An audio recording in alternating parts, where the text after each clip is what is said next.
예, 성가대 귀한 찬양 감사합니다. 예. 라연이 언제 이렇게 커서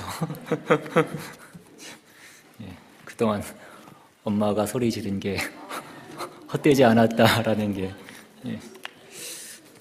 여러분 그냥 되는 것은 없습니다. 말씀 보도록 하겠습니다. 오늘 말씀은 마태복음 1장 21절부터 23절까지 말씀. 마태복음 1장 21절부터 23절까지 말씀 같이 보겠습니다.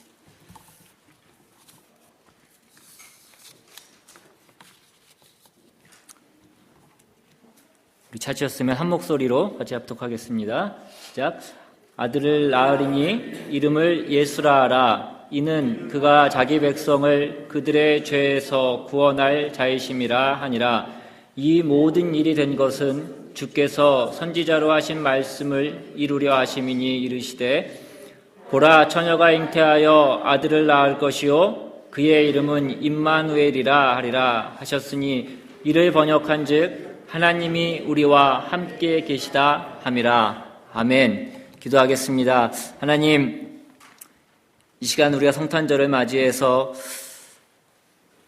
그 아기 예수 그리스도가 이 땅에 오신 그 뜻이 무엇이고 그것이 우리에게 주는 그 의미가 무엇인지를 말씀을 통해서 다시 한번 깨닫게 하시고 그것이 우리에게 주는 오늘 우리 삶 가운데 주님 쏟으시는 그 은혜가 무엇인지를 다시 한번 깨닫고 그것이 우리 삶 가운데 힘과 희망과 용기가 되어서 우리 삶 가운데 나아갈 수 있도록 주님 이 시간 역사하여 주시옵소서. 예배 시간 악한 것 틈타지 않게 주님 도와주시옵시고 온전히 성령 충만한 시간 될 수 있도록 주님 역사하여 주시옵소서. 감사하고 예수님의 이름으로 기도드립니다. 아멘. 예, 우리 기쁜 성탄 주일입니다. 우리 다시 한번 옆에 분들과 메리 크리스마스 한번 인사하시기 바랍니다. 메리 크리스마스. 이 복된 성탄주의를 맞이해서 하나님의 전에 예배로 나오신 여러분과 여러분의 가정과 또 하시는 모든 일 가운데 하나님의 은혜와 축복이 충만하시기를 주님의 이름으로 그렇게 축원합니다. 오늘 본문 말씀은 우리가 이 성탄절이 될 때마다 많이 들었던 그런 말씀입니다. 예수님께서 이 땅에 오시는데 임마누엘이라는 이름으로 오셨다라는 것입니다. 임마누엘이라는 것은 히브리어로 그 뜻은 하나님이 우리와 함께 계신다라는 그런 뜻입니다. 그러므로 이 아기 예수의 탄생은 하나님께서 우리와 함께 하시기 위해서 오신 사건인 것입니다. 그러니까 성탄은 예수님이 이 땅에 오심과 우리와 영원히 함께 하시겠다라는 그 약속과 연관이 있다라는 것입니다. 그동안 기독교 역사 가운데 많은 사람들이 예수님이 이 땅에 실제로 오셨다, 그 실존에 대해서 증명하려고 많은 애를 썼습니다. 그래서 역사적 고증을 가지고 사람들에게 그것을 증명하고 또 설명하고 또 설득하려고 많이 애를 썼습니다. 그런데 이 역사적으로 고증을 하는 것, 그 역사적 예수가 물론 중요하지만 그보다 더 중요한 것은 그 예수님이 오늘 우리의 삶 가운데, 오늘 우리의 인생 가운데서 함께 하시느냐가 더욱 중요하다는 것입니다. 우리의 삶을 바꾸고 이 세상을 바꾸는 것은 그 예수님이 그 실존이 역사적 실체의 진실에 있는가 그것이 아니라 오늘 우리의 삶 가운데 역사하심을 통해서 그것이 이루어진다라는 것입니다. 미국의 대통령 그 닉슨의 워터게이트 사건에 연루되어서 오랫동안 그 형무소에서 살던 찰스 콜슨이라는 사람이 있는데 그 사람이 교도소에서 예수님을 만나고 그의 인생이 변화되게 됩니다. 그가 그 교도소에서 예수님을 만나고 그곳에 있는 사람들에게 자신이 만난 그 예수님을 전하기 위해서 삶을 헌신하게 됩니다. 나중에 그 콜슨이라는 사람이 글을 남겼는데 이런 글을 남겼습니다. 부활은 분명한 사실이다. 워터게이트 사건으로 확실히 깨달았다. 무슨 말이냐면 12사람은 부활하신 예수님을 직접 봤기 때문에 40년간 그 진리를 한 번도 부인하지 않고 꾸준히 전했다. 그들 모두가 매를 맞고 고문을 당하고 돌에 맞고 감옥에 갇혔다. 만약 부활이 사실이 아니었다면 그들이 그 모진 고통을 감내할 수 없었을 것이다. 워터게이트 사건에는 세계 최고의 권력자 12명이 관련되었다. 그런데 그들은 거짓말로 겨우 3주간도 버티지 못했다. 그런데 12제자가 40년간 거짓말을 해왔다고? 그것은 있을 수 없는 일이다 라고 그가 그렇게 얘기합니다. 크리스마스는 우리의 인생을 새롭게 하기 위해서 예수님이 우리 속으로 또 이 세상 속으로 들어오신 그 분을 우리가 만나는 날인 것입니다. 그래서 우리는 크리스마스의 이야기를 복음이라고 말하는 것입니다. 그것이 우리에게 복음인 까닭은, 좋은 소식인 까닭은 하나님께서 우리와 함께 하시겠다는 약속, 즉 임마누엘이기 때문이라는 것입니다. 그 임마누엘이 복음인 것은 하나님이 우리와 함께 하시면 우리가 하나님을 경험하고 우리가 하나님과 동행할 수 있는 그 삶을 살 수 있기 때문이라는 것입니다. 신학자 로이 레신이라는 사람이 인간에게 가장 필요한 것이라는 유명한 글을 남겼습니다. 그가 쓴 글은 이렇습니다. 인간에게 가장 필요한 것이 만약 지식이었다면 하나님은 세상을 이처럼 사랑하사 우리에게 교육자를 보내셨을 것입니다. 인간에게 가장 필요한 것이 건강이었다면 하나님은 세상을 이처럼 사랑하사 우리에게 의사를 보내셨을 것입니다. 인간에게 가장 필요한 것이 돈과 재물이었다면 하나님은 세상을 이처럼 사랑하사 우리에게 사업가를 보내셨을 것입니다. 우리에게 가장 필요한 것이 즐거움과 쾌락이었다면 하나님은 세상을 이처럼 사랑하사 우리에게 연예인을 보냈을 것입니다. 그러나 인간에게 가장 필요한 것은 죄 사함입니다. 죄의 용서함 없이 우리는 편안하게 눈을 감을 수 없고 죄 사함 없이 우리는 마지막 날에 그 하나님을 만날 수 없습니다. 죄 사함 없이는 우리가 감히 그 천국을 바라볼 수 없다라고 그렇게 얘기합니다. 그래서 하나님은 세상을 이처럼 사랑하사 우리에게 구원자를, 구세주를 보내주셨다라는 것입니다. 오늘 본문은 천사의 입을 통해서 우리에게 분명히 말씀해 주고 있습니다. 마리아에게서 태어날 남자아이가 있는데 그 아이의 이름을 예수로 하라라고 그렇게 얘기합니다. 오늘 21절에 아들을 낳으리니 이름을 예수라 하라. 이는 그가 자기 백성을 그들의 죄에서 구원할 자이심이라 하니라. 예수는 히브리어 여호수아를 헬라어로 바꾼 것입니다. 여호와는 우리의 구원이시다 또는 구원자라는 그런 뜻을 가지고 있습니다. 그리고 본문은 이어서 이사야의 예언을 인용해서 임마누엘이라는 그 뜻을 또한 보충합니다. 임마누엘은 아까도 말씀드린 대로 하나님이 우리와 함께 계신다라는 뜻이라고 말씀드렸습니다. 그러니까 여기서 두 단어, 구원자라는 그 예수와 하나님이 우리와 함께 하신다라는 그 임마누엘, 그 두 단어가 결합하게 되면 구원은 곧 하나님이 우리와 함께 하시는 것이다라는 그런 뜻입니다. 오늘 본문은 예수님이 자기 백성을 죄에서 구원한다고 말씀합니다. 여러분, 구원이라는 것은 단지 우리가 가지고 있는 병에서 노임을 받는다거나 우리가 율법에서 해방받는 것 정도의 차원을 얘기하는 것이 아닙니다. 여러분, 그런 것은 부분적이고 일시적인 구원입니다. 우리의 병이 치료되었다고 하더라도 우리는 언젠가 다시 병이 들고 우리는 다 늙어서 죽게 되어 있습니다.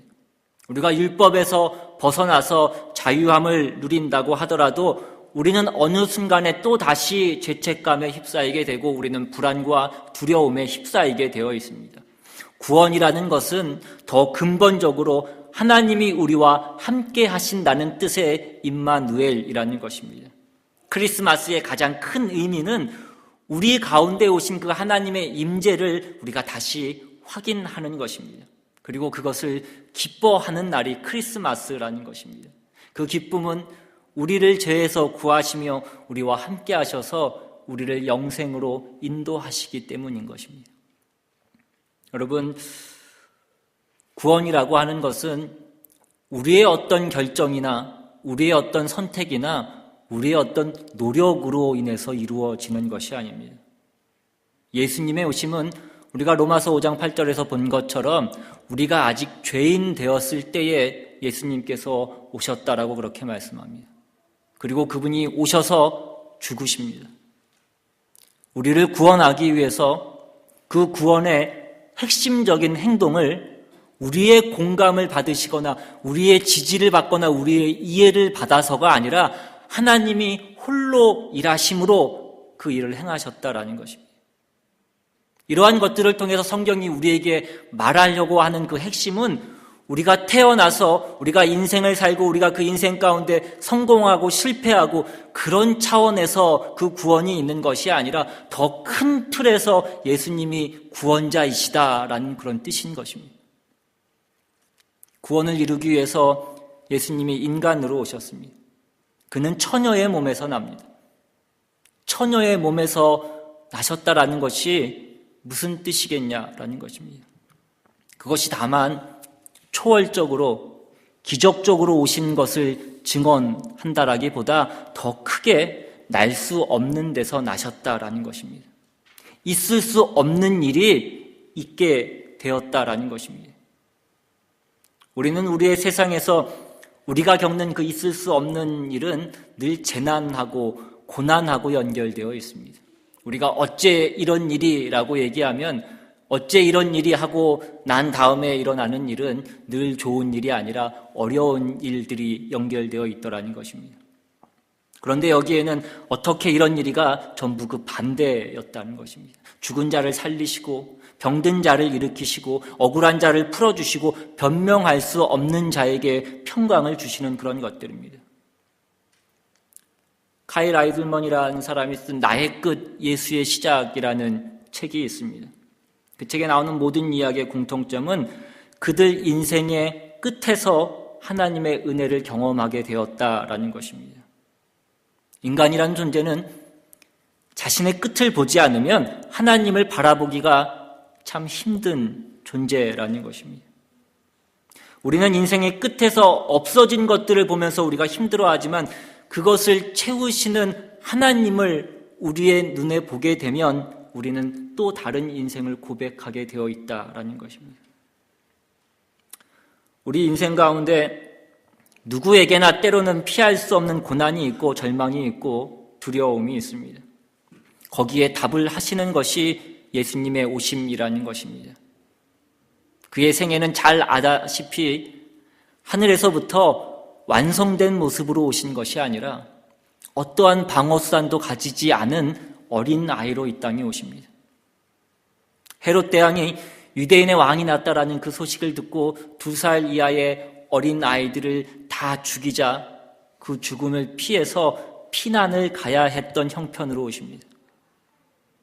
그는 목수였던 아버지를 따라서 30년 동안 목수로서 그렇게 살았고 그리고 3년 반 동안을 공생애를 사십니다. 그가 무엇을 위해서 왔으며 무엇을 할 수 있는지 그의 삶 동안 넉넉히 증언하셨습니다. 하나님의 구원, 인간에 대한 그 진정한 창조의 완성, 그 영광을 알리러 오셨다라는 것입니다.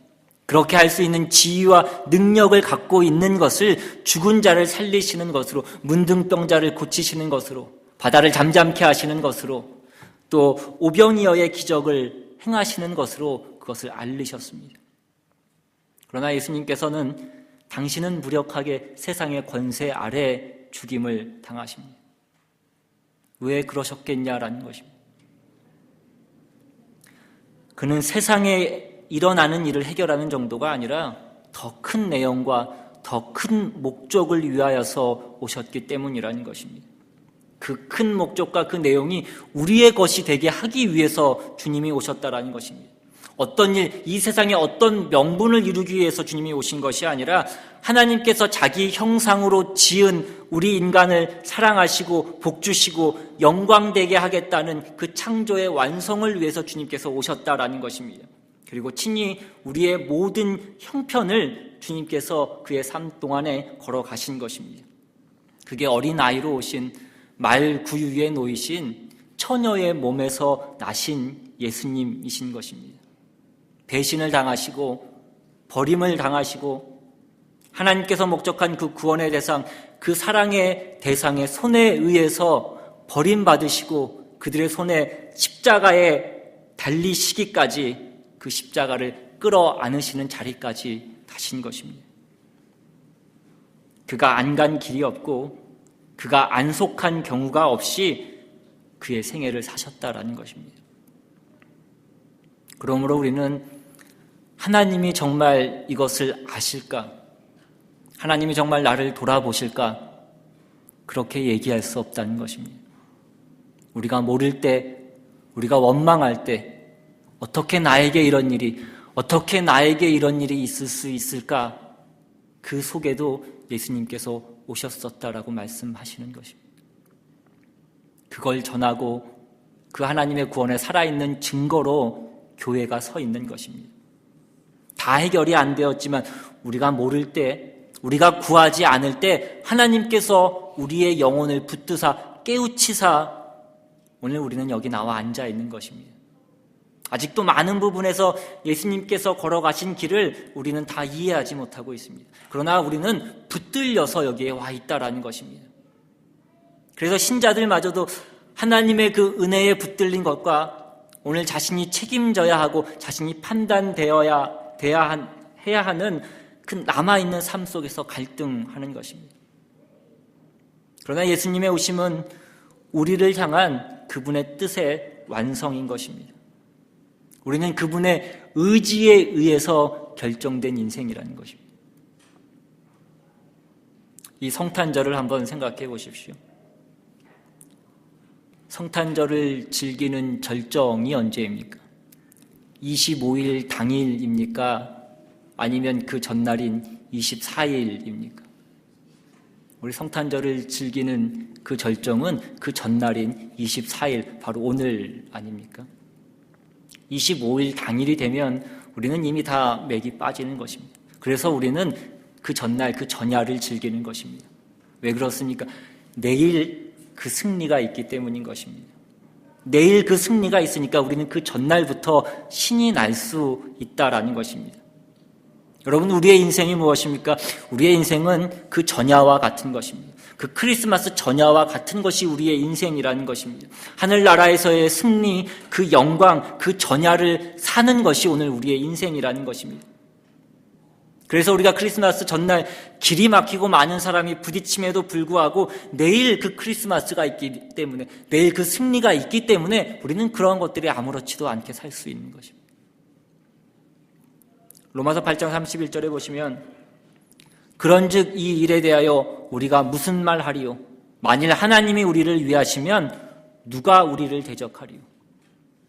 이 시간과 공간과 우리의 존재와 가치와 운명과 그 승리에 대해서 주권을 가지신 이가 우리를 위하신다는 것입니다. 그가 우리를 위하시는 그 의지를 갖고 있다면 무엇으로 그것을 꺾을 수 있겠냐는 것입니다.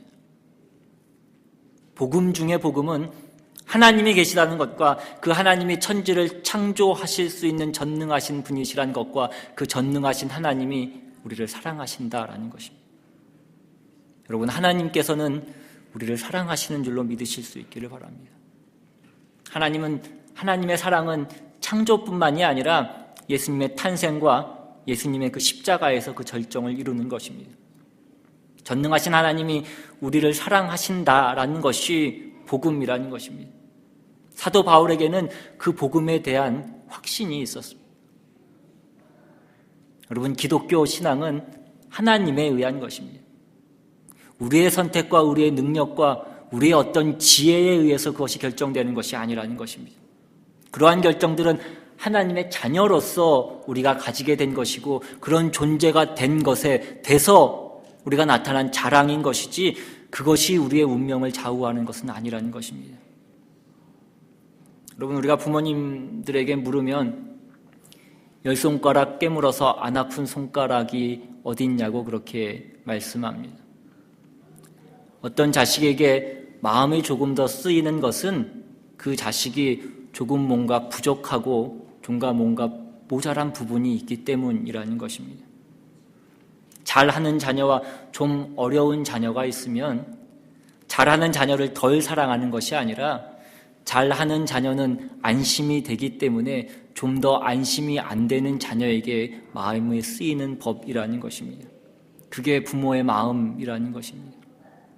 여러분, 하나님께서는 우리가 못하면 버리시고 잘하면 받으시는 그런 하나님이 아니시라는 것입니다. 그러한 생각은 세상의 생존 법칙에 불과한 것입니다.